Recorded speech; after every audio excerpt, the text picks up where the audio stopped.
So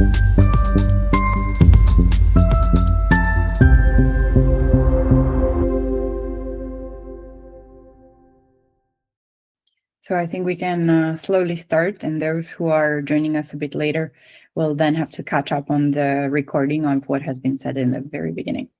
Welcome again to the last edition of the Scalable Cities Café of 2024.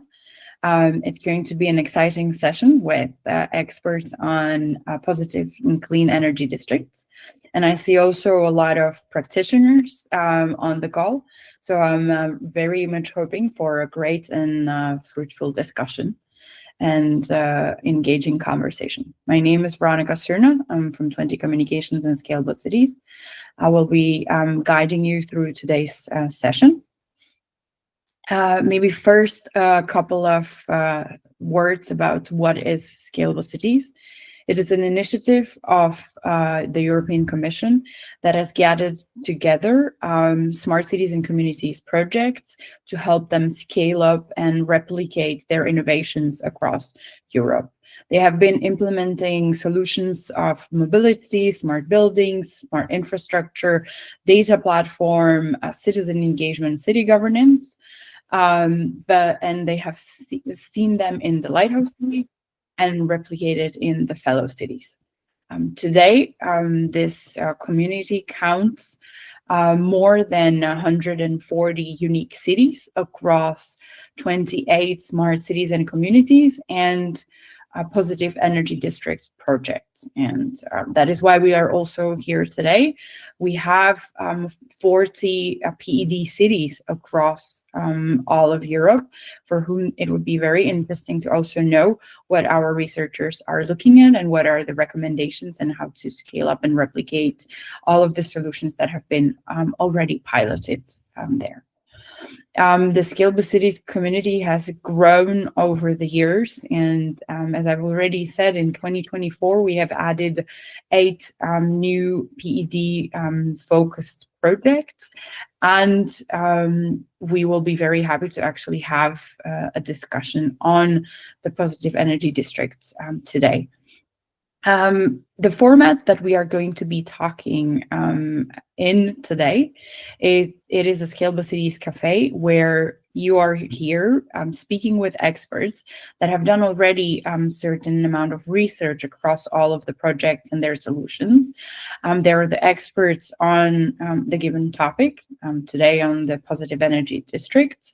And we always invite everyone from the community, being practitioners, being also from academia, from municipalities, or from industry.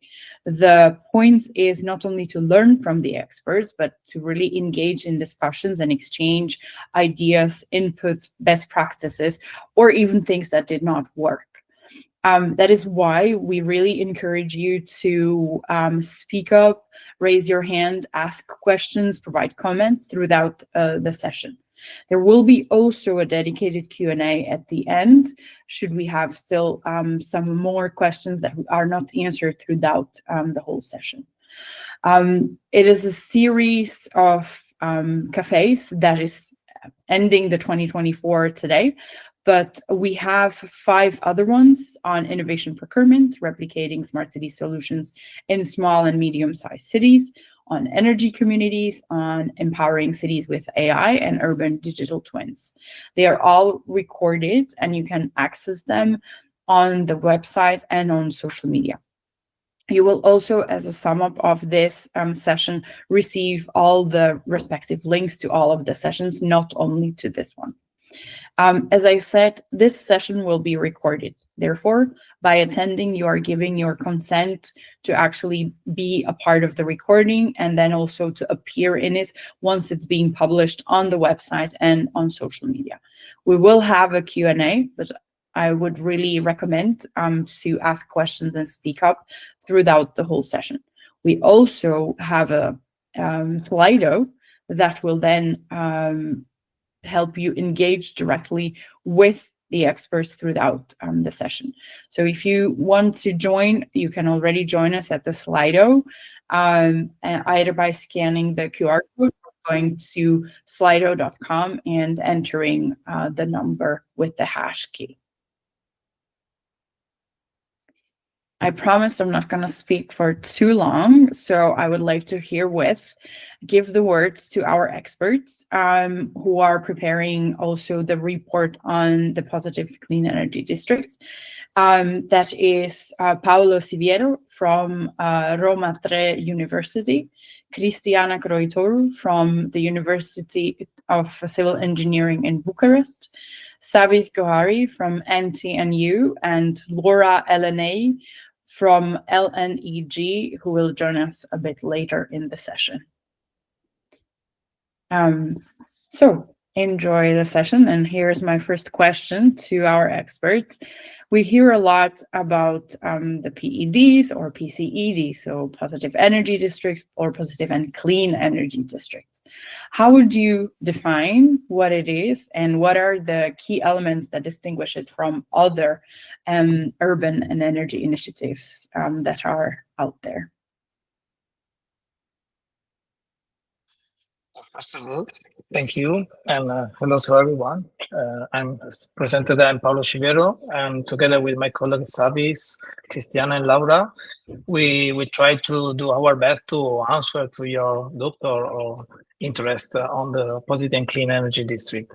Regarding the first question, in the context of the sustainable goals and the effort from a European community to enlarge the sustainability of our cities, with the mission of the cities toward more sustainable and carbon neutrality goals, the focus of the positive and clean energy district represents a concept that combines, because it's more than a solution, it's an approach that combines different type of solution, which refer to renewable energy solution, mainly technical solution for energy efficiency and measure, and smart technologies, in order to create sustains but also environmental positive urban areas, because the city are the place where this solution has to be implemented. So in that context, more than the positive energy district concept that was developed during and thanks to the work done from 2018, and we develop also the sustainable development goals. So the positive and clean energy district answer to specifically affordable and clean energy, and also sustainable cities and communities. Those are the two main goals covered by the positive and clean energy district, where the combination of energy solution means also the effort. That means how to implement a solution in the cities. So if we start from this concept, we can think about what are the main enabling factors, but also a lot of barriers that are part of the implementation process.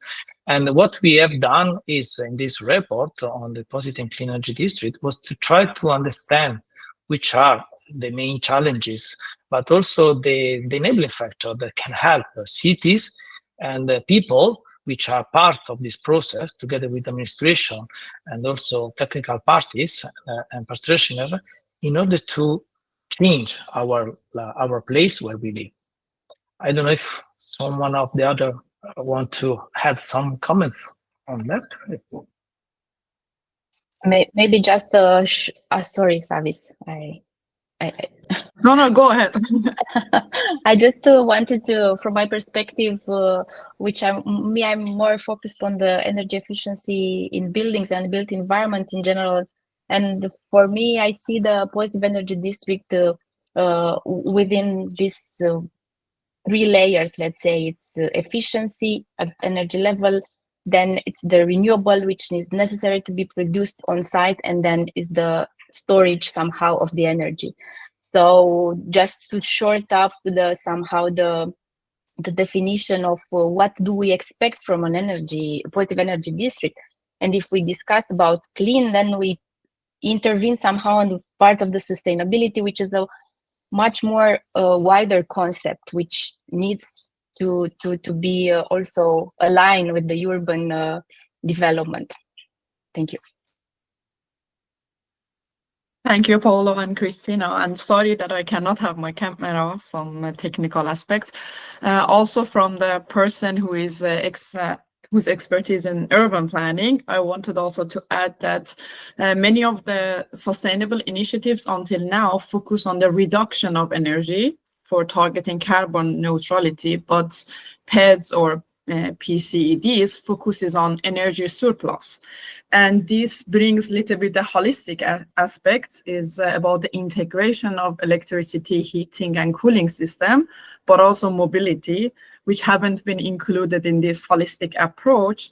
And its focus is also on decentralized and community-based. So it's also about stakeholders collaboration. It's focus on public, private, and people partnership, how to engage the society.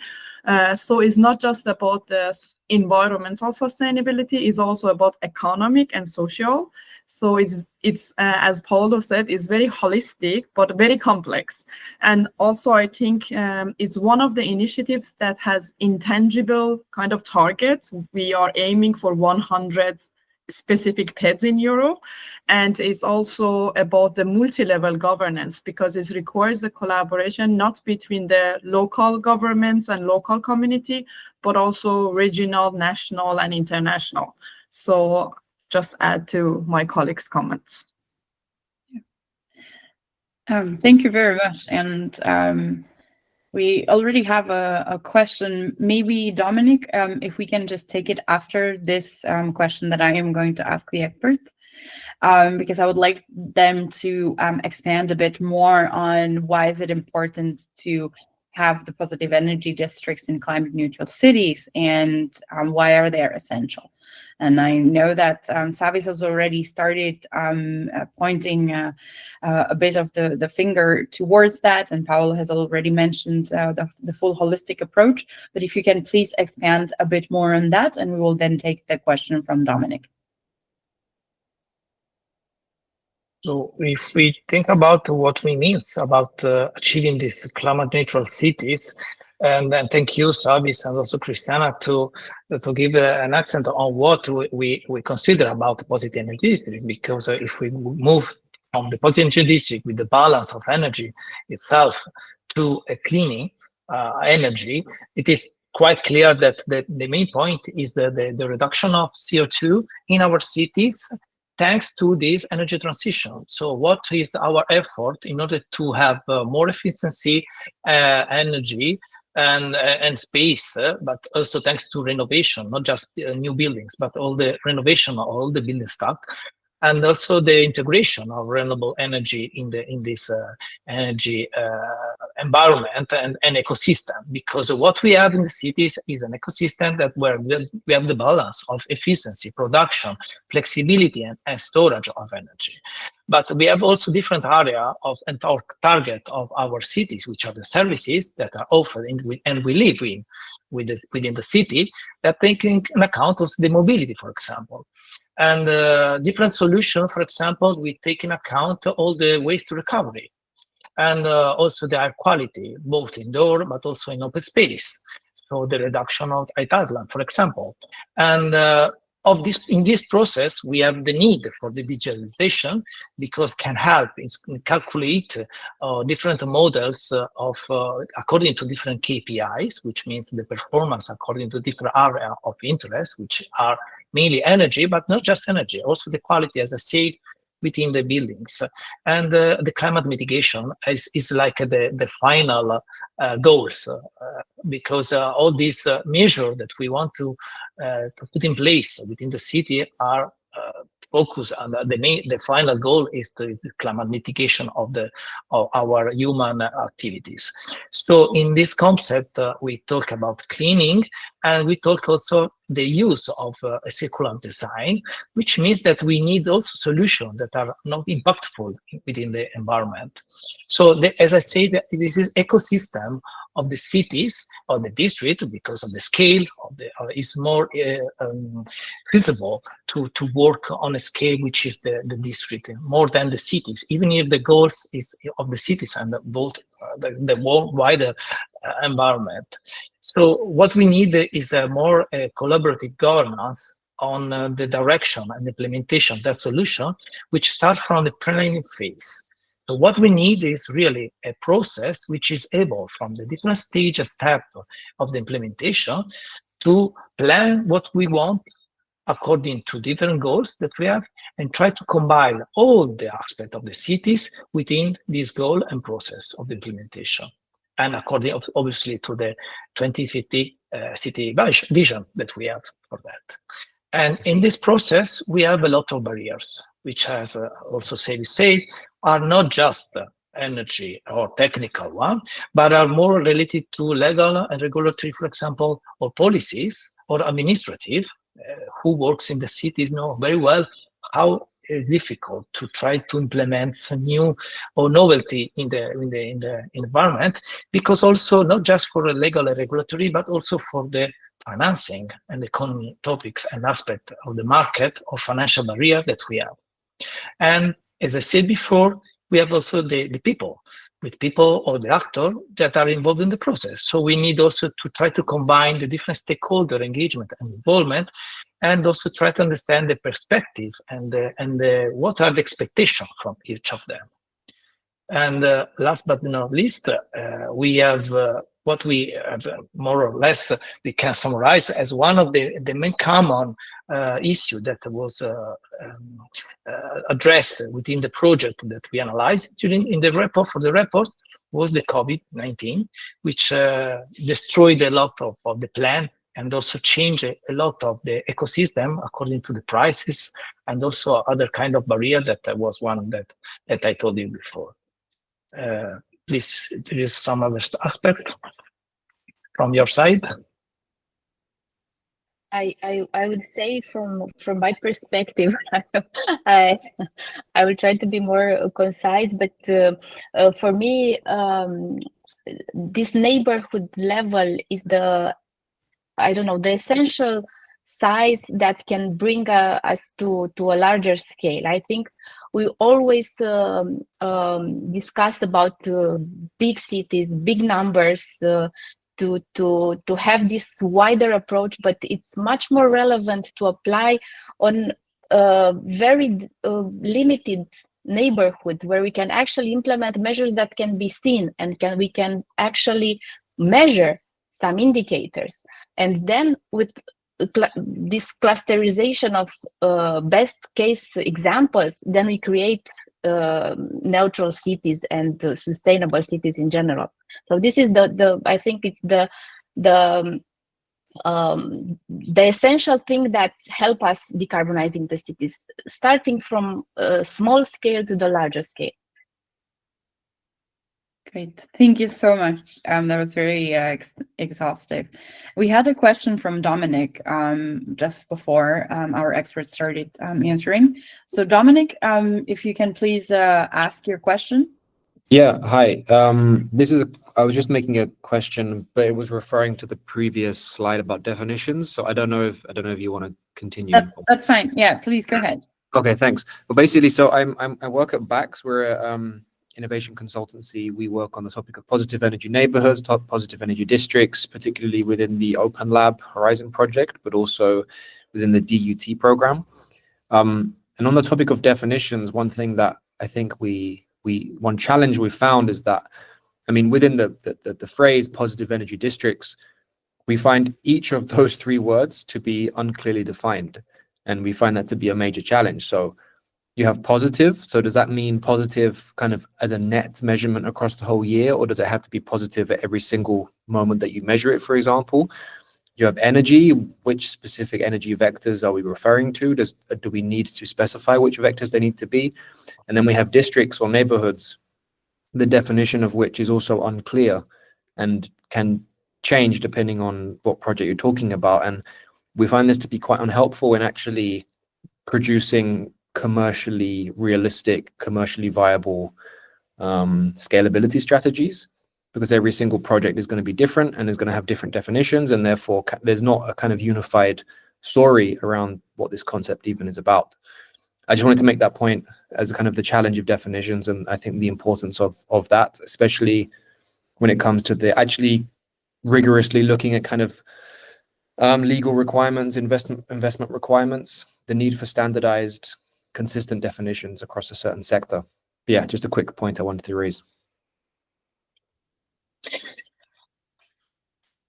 Thank you, Dominic. If I can react to your comment, that I agree, because what I said at the very beginning, because the positive energy district was a concept, even if developed within the set plan in 2018, but is a concept, and the definition of the positive energy district, which is still ongoing, it's open to more detailed. But it is important to have this broad also, this definition, because means that we have the positiveness can be measured at another scale in timeline, or can also be controlled at 50 minutes according to the different type of monitoring that we have in the cities. But at the same time, also the energy. We don't have one best energy vector, but we have the balance, which means that we don't will impact the environment. This is why we also used to, we talked about the renewable energy, and also the source for the energy within the grid, within the network, are provided by different sources. But the important is in this circular design, which impact is the minimal or is including zero. This is also why we talk about this cleaning. And regarding the district, yes, we discuss a lot about, and there are a lot of discussion also. We start from different initiatives, for example, from the Annex 83 on positive energy district, but also in the cost action on positive energy district. We try to understand which are the boundaries, and what we discover also together with other projects, and also within this analysis on the project from the Scalable Sustainable City, what we define is that there is not just one boundary, which is physical or is virtual. That is part of the different models that we can have, because they have to tackle different challenges, which are local, which depend on the type of building, the area that we need to where the district can be implemented. So there are a lot of challenges or different issues, simply, that need to be covered. So it is important that the concept is clear, but at the same time also open to differences between the different local contexts. So thank you, because this is a very more mature that we are going to discover also within the analysis of the project. Thank you. Thank you very much for the question, Dominic, and also for answering, Paolo. And I really would like to encourage everyone to engage in the discussion. Now, I have a tiny little job for you, all of you that are online. Please think about what area of the city is the PCED contributing to the most in cities. And you've already heard a couple of answers from our experts, but I would like to also understand from your point of view, what is it that is the area that is the most contributed to by the PCED. And while you are answering, I'm going to ask also our experts to comment on that and whether they agree with what they're seeing on the screen while everyone is voting, or whether they have actually other findings.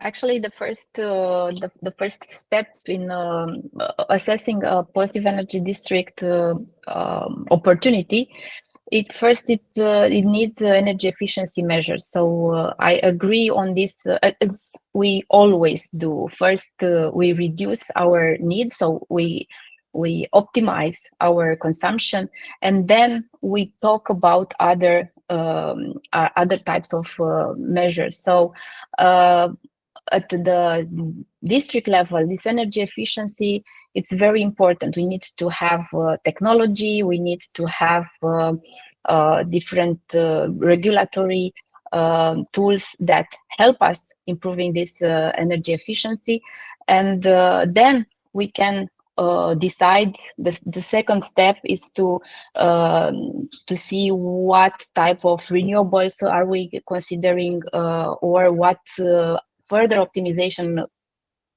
at different other levels, like digitalization and so on, So I think yes, this is could be the first step actually when decided to take this path.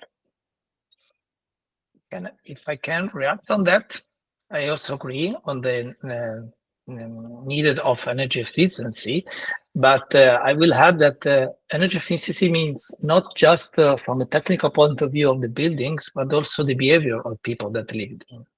So it's also part of the engagement where people need to have awareness about what they consume and what is the impact of their lives within the cities or in their home. Also for in terms of internal quality, not just for temperature, let me say, and weight. So this is so important. Why a lot of measures that were implemented within the project and also focus on the awareness of people and the engagement of people in this approach. Thank you very much. And I know that you have actually looked into a lot of the examples across all of the projects. So can you please give us some new examples of where the PEDs have already been implemented and where actually they are still working on? And we know that in the Scalable Cities community, there is a lot of cities and projects that are trying on to implement the PCED. So we also may have some good examples from our audience, which I would like to encourage also to mention.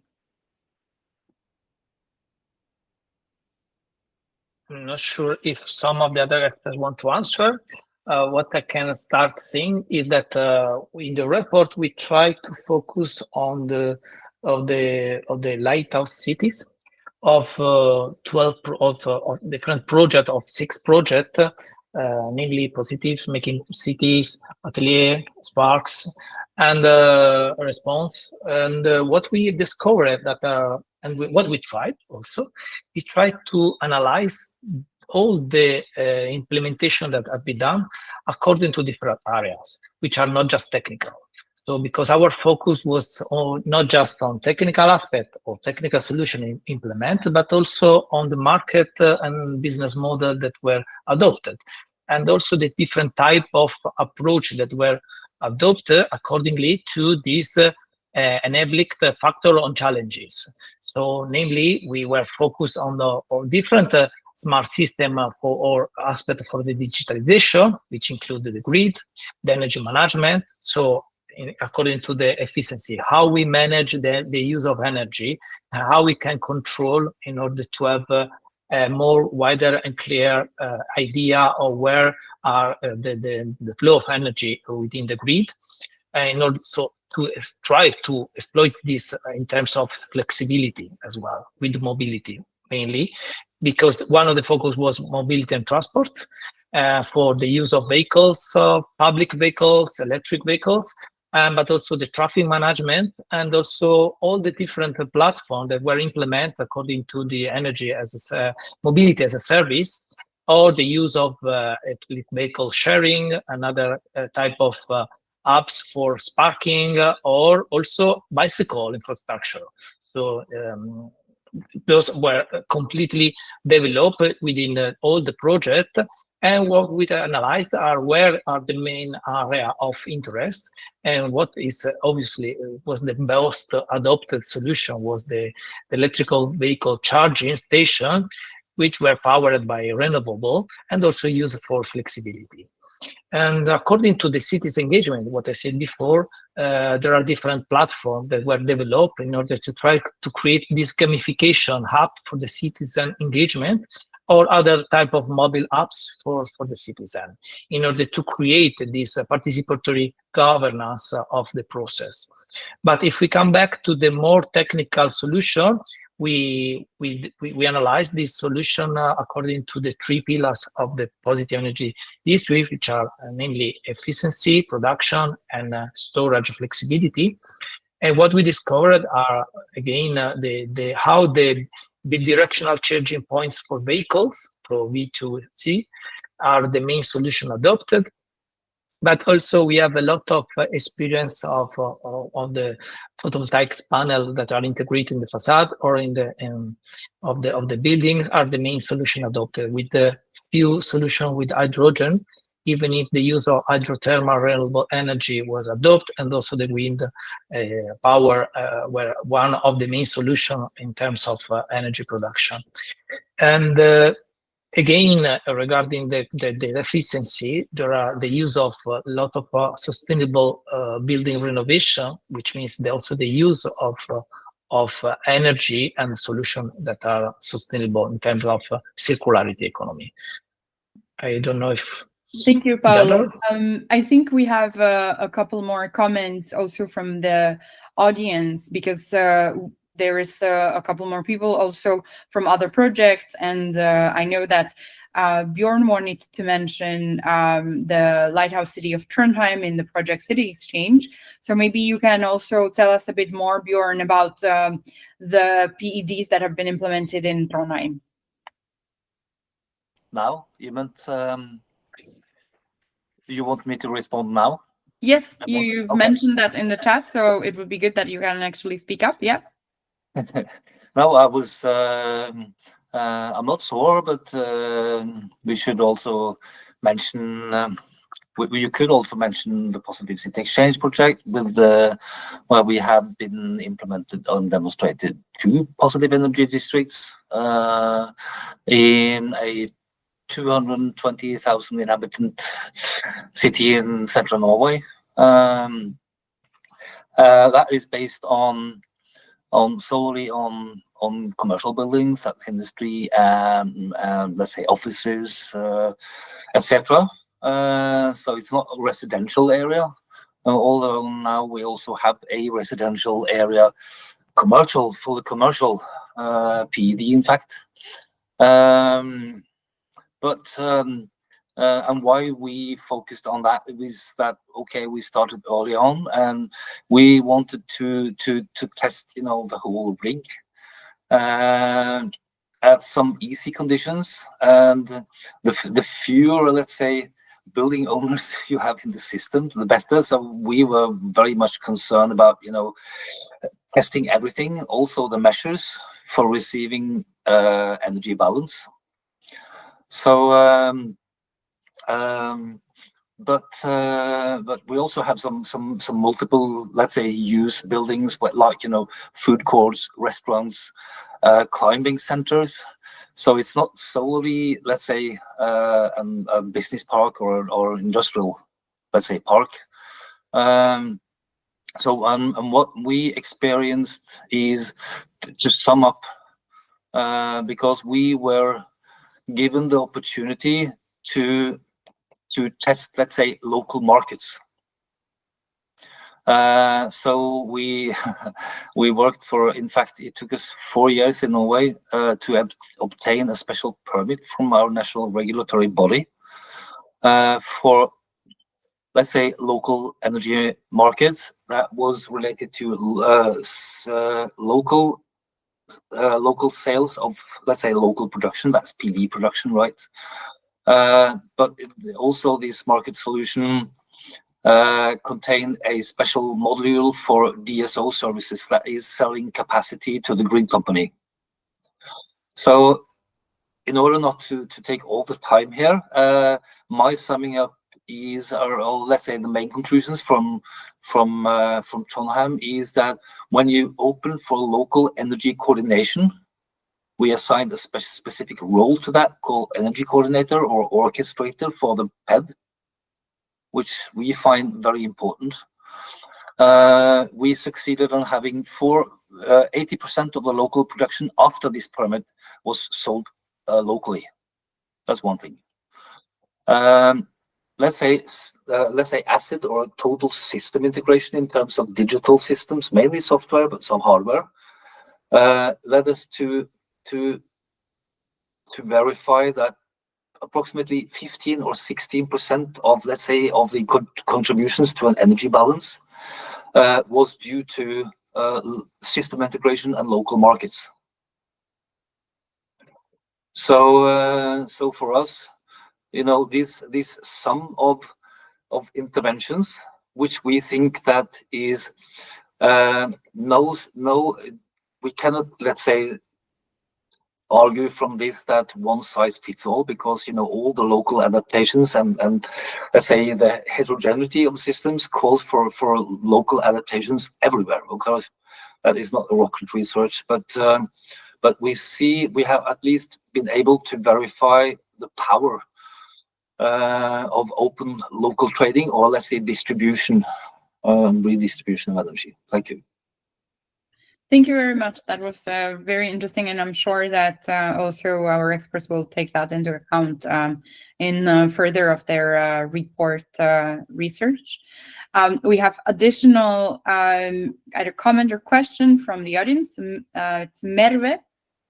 If you can please speak up, and then we have also our experts who wanted to comment afterwards. Sure. Thank you, Veronica, and thank you all the comments and the contributions.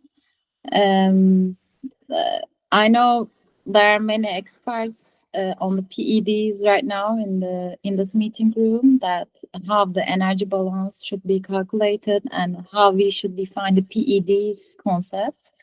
But just as an approach, when we are thinking about the evolution from PEDs through the PCEDs, that much more focused on the clean concept, maybe we should focus on the because as a human, our interventions impact the ecosystems and the environmental mechanisms. So when we are approaching through the PCEDs, the clean concept means for me and for us is much more from the environmental concept and the urban environmental concept, actually. I know the main aim is to share how we can replicate the areas based on the PCEDs. There are many environmental concepts from the urban point of view. So we should consider those either. For example, when we are building a PEDs in an area that has a flood risk or another natural hazard risks, or how about the waste management issues are managing there, etc. There are many concepts. Biodiversity is another concept either. That we should, I think, because the main concept when we are also approaching from carbon to climate, we should start to think about the climate considerations. And the climate is a complex natural system mechanisms. There are already some assessment methodologies that we can calculate, but also for the replication, we should start to think about much more on the risks and the resilience of that districts, since we are talking about the districts right now, but there is another point of view from the city perspective. As you all know, European has the targets for the 100 European cities should be climate neutral by 2030, and there states the climate neutrality. But what do we define by climate neutrality, and also what do we define by PEDs through the PCEDs? And PCEDs means positive clean energy districts, right? So clean should be fitted under the climate neutrality. I'm, by the way, representing them.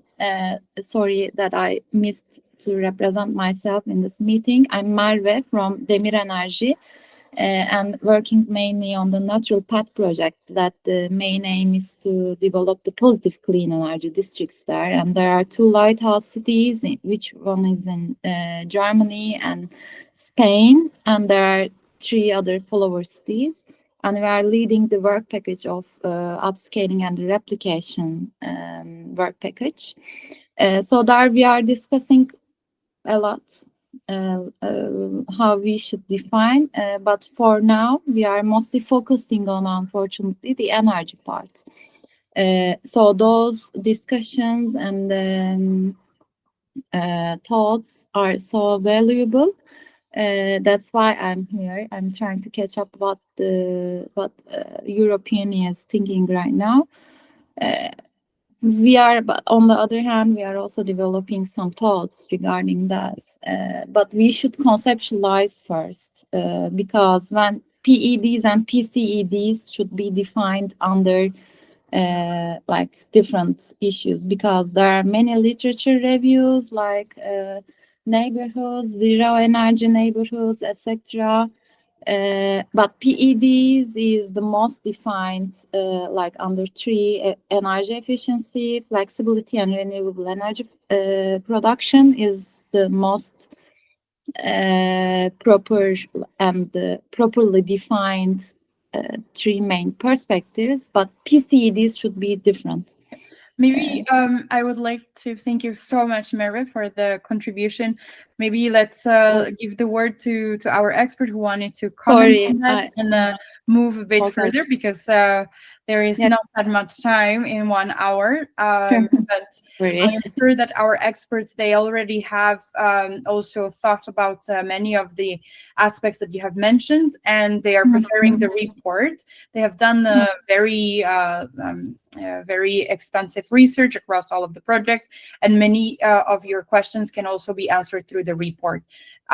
Then afterwards also they are happy to share their contact, and you can continue the discussion on a bilateral basis. But I know that Savis already had her hand up for a very long time, so I would like to give the word to our experts. Thank you, Veronica. I actually wanted to say that based on the comments Dominic first said, and then also follow up what Bjorn Uwe was saying, that the complexity of the definition of pets, and also it's a very contextual base, like what is in different locales and cities means is very different, and how they are defining it, because these initiatives is on the European level, but is going to be implemented in a local level, and we still have this misalignment between the European policies, national and then local. And maybe it's good to mention that one of the contribution of Trondheim was that they had these regulatory sandboxes to see how they can actually impact and influence the national policies, because usually the city's kind of goals are totally different from the European goals, right? It's not we actually discovered through our interviews that few cities actually have PED or PCEDs as their main goals and long-term planning. Usually it's climate neutrality or general sustainability.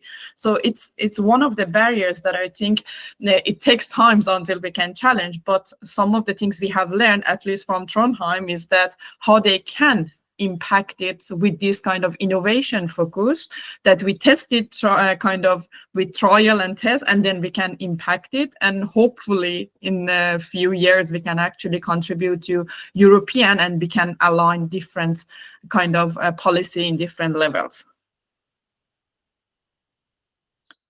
Shortly, because I know we just have 15 minutes to answer many questions. Thank you so much. Yeah, absolutely.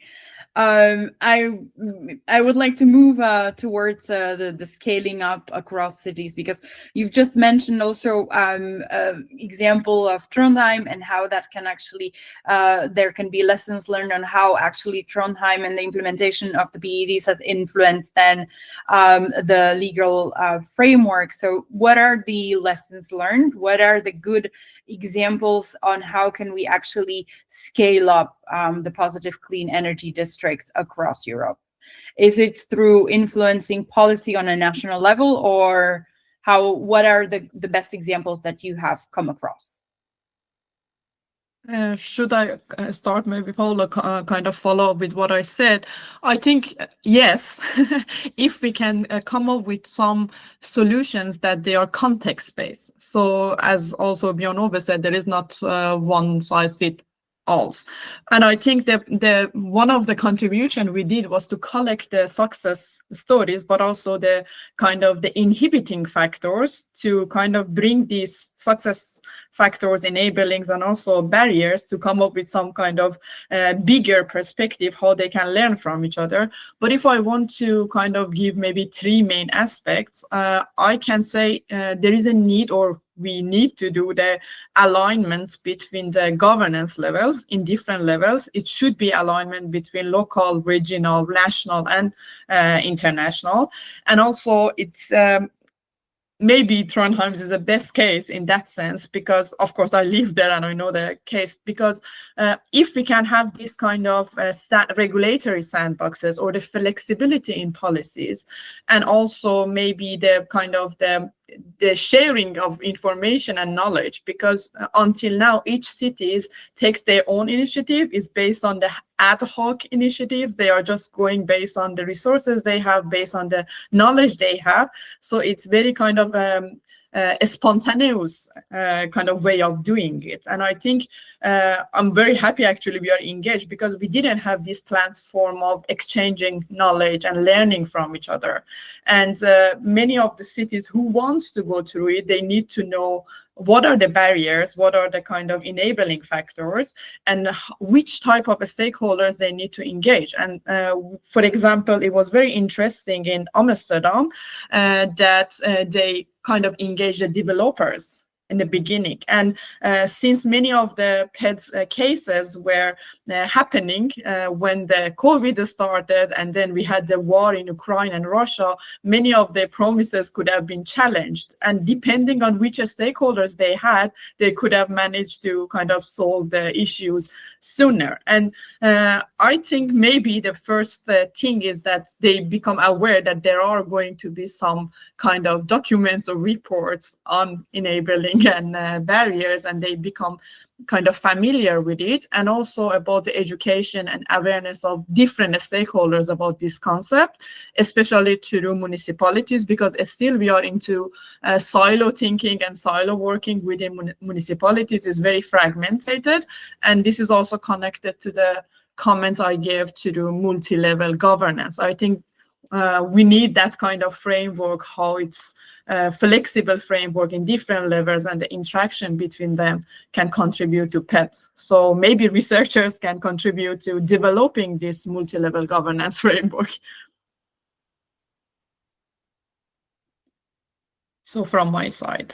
Thank you. We have also Cristiana who wanted to add. Yeah, I just wanted to maybe to complete on the other side of the technologies. For example, what it's very important is to adapt modular designs in general at the district level. I mean, to use like microgrids so that can be easily integrated in the larger levels, and then to design to adapt these solutions from small scale to larger scales. But for that, what after all the readings and all the evaluations of all the projects, I think what is the most important thing is to put all the actors at the same table and to discuss. Either it's the community, there is the municipality, the technical solution provider. They need to understand that they work for the same goal. So that's why they can adapt one to another, because they have different point of views. They have different requirements. They have different interests, and this is what these types of projects, which are innovation projects, is to test, to do some best case examples where people are staying together and they work together. And we had examples of what went well and what went wrong, and most of the what went wrong was the stakeholders, they did not sit at the same table together. And also, since the municipalities are mainly the most important actor into this process, because we discussed about cities, they need to change somehow their perspective and governance way of working. They need to have maybe specific departments that are focused on these positive energy districts implementation.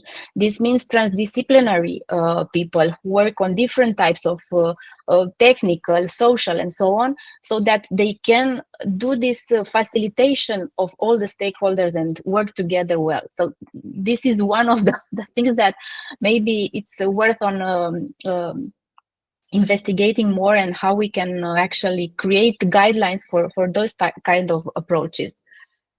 Thank you. Thank you very much, Cristiana. I would like to also, because we already started discussing it a bit, but I would like to still dwell on the question a bit more. When cities are implementing the positive clean energy districts in cities, what do you think is the biggest challenge? What is the biggest barrier? And now I'm asking both our experts and I'm asking also our audience, where do you see is the biggest issue? Is it in policy and regulation, as already has been mentioned, on the national level, or is it on financing, or is it on the community engagement, or on the technology and infrastructure? And I really like to ask everyone to contribute, while I'm asking also our experts to comment on that, because you don't have to agree with our experts, of course.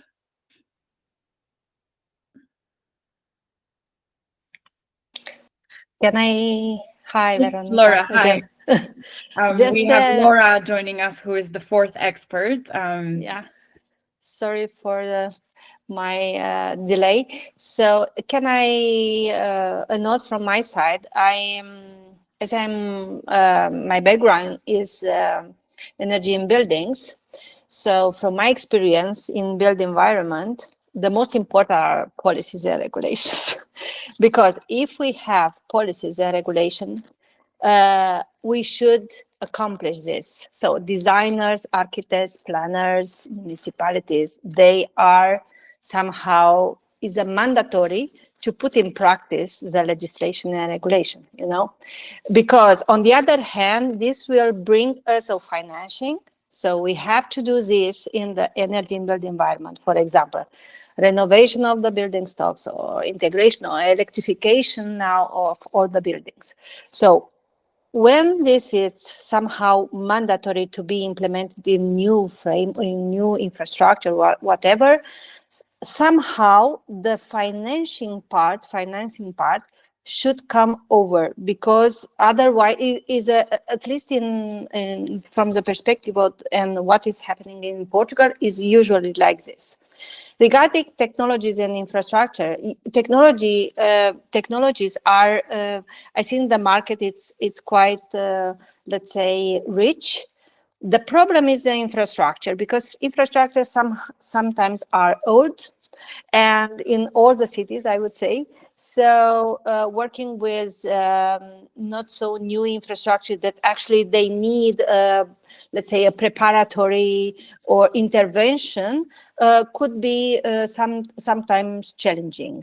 But taking into account all these factors, I would say that the policy and regulation, if we have this very well established, the other I don't know if easily, but it's not so difficult to take into the consideration. Yeah, thank you so much, Laura. And so if really the policy and regulation is one of the most important, maybe we can also mention really in the report on how Trondheim has actually done it and what their experience shows in how to actually influence the policy and the legal framework on the national level. Because we are a bit kind of coming to the end of our sessions, and I don't want anyone to miss any other meetings or work after this, I would like to ask you for some recommendations. If we have some cities or some projects that are implementing PEDs on a city level or on a fellow city level that are trying to replicate the PEDs, what would you recommend to them? What kind of advice would you give to them how to actually approach and plan the implementation of a PED? What would be the key aspects that you would like them to take away with them? Should I start maybe? I would say, because I'm also urban planner, I think if I want to say kind of the main important thing is the early and continuous involvement of local communities and many stakeholders, including energy cooperatives and local energy communities.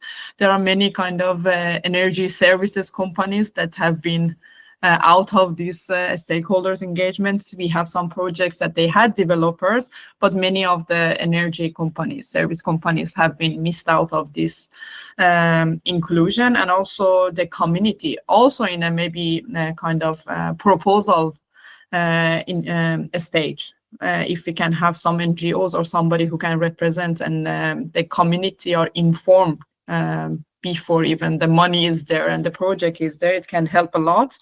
And then is about adapting planning and zoning regulation on the local level.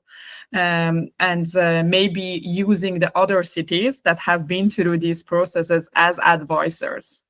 So I know that there is these processes have been also competitive because of the kind of the financial structure of it, because it's a competition, but how we can making it collaborative in a way that the cities have been through the phases and they are in the kind of implementation phases can be as advisor and help the other cities to go through these phases. So these are the main thing, and also the integrated and kind of scalable technological solutions, how we can integrate different solutions. So these are the three kind of advices I would give. I can spend a few words. I agree with Savis. What I can add is because of this integration, interaction among stakeholders, also starting from successful stories. What is important is this planning, the role of the planning also in the terms of what we can do in the different areas, or also the expectation of different stakeholders. So this integration needs a collaboration. And sometimes the data can help, data sharing of data, also the modules for the calculation, also interactive modules of calculation or apps and the interaction to see what in the creation of different scenarios can happen for each of the stakeholders involved. And this means that there are available models that can be applied and then implemented in the cities. Also start looking for some experience from this SCC project that we have in the report. What I've done is also this design, try to design this roadmap in order to understand the different roles, the different stakeholders, different solutions that can apply, because also in terms of financing and business model, there are a lot of solutions, which means the responsibility, the collaboration between public and private parties, also different new services that can be implemented. So at the end, those are the 4 points that I want to point out. Thank you very much, Paolo. Laura. Yes, very quickly, just to add, completely agree, in line with my colleagues. So sometimes we just call it integrated energy design. So it's very interesting because several stakeholders are involved in different stages. So it's very important to design this from the beginning. On the other hand, designing could be complex, but as long as it's developed in a right way, I would say also, and my recommendation is to test, to have labs. Even if a very small solution in the city is not necessary to be let's say, integrated, should be integrated, but not for the whole city.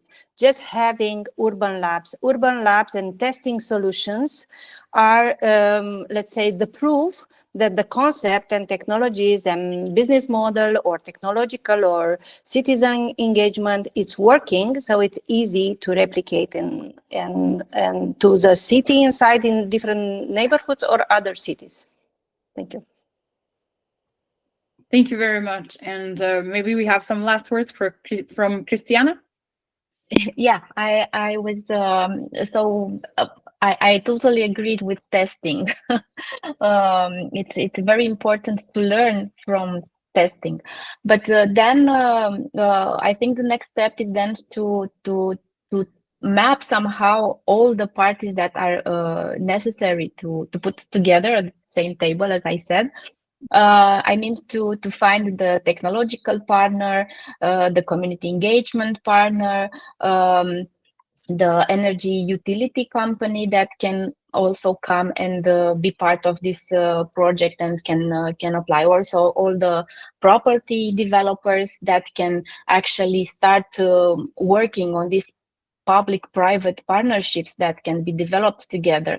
I think the municipality has the role of searching and mapping all these stakeholders that need to be put on the same sides or the same table. Sorry, and after we have this type of mapping, then we can also search for what are the opportunities to design. I mean, we need to identify, to map the city, to find where we can actually test those kind of positive energy districts. So we need to look at the configuration of the buildings, to look at the configuration of the transport system, so what we can connect together, what are the buildings that they can produce energy, what are the buildings that they can receive energy.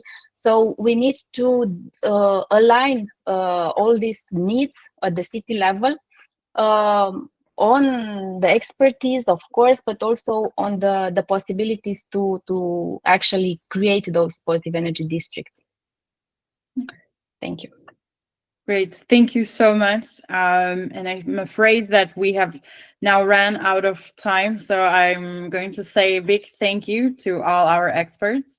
And to the audience, thank you a lot for the engagement. If you have any further questions, please do not hesitate to share them with us, either via the chat or via email, and we will transfer them also to the experts, who are then also happy to answer your questions after this meeting.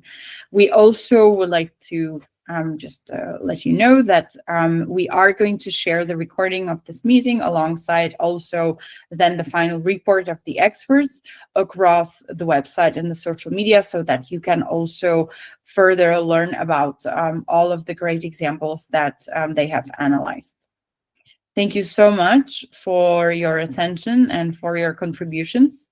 Have a great afternoon and a great end of the year as well.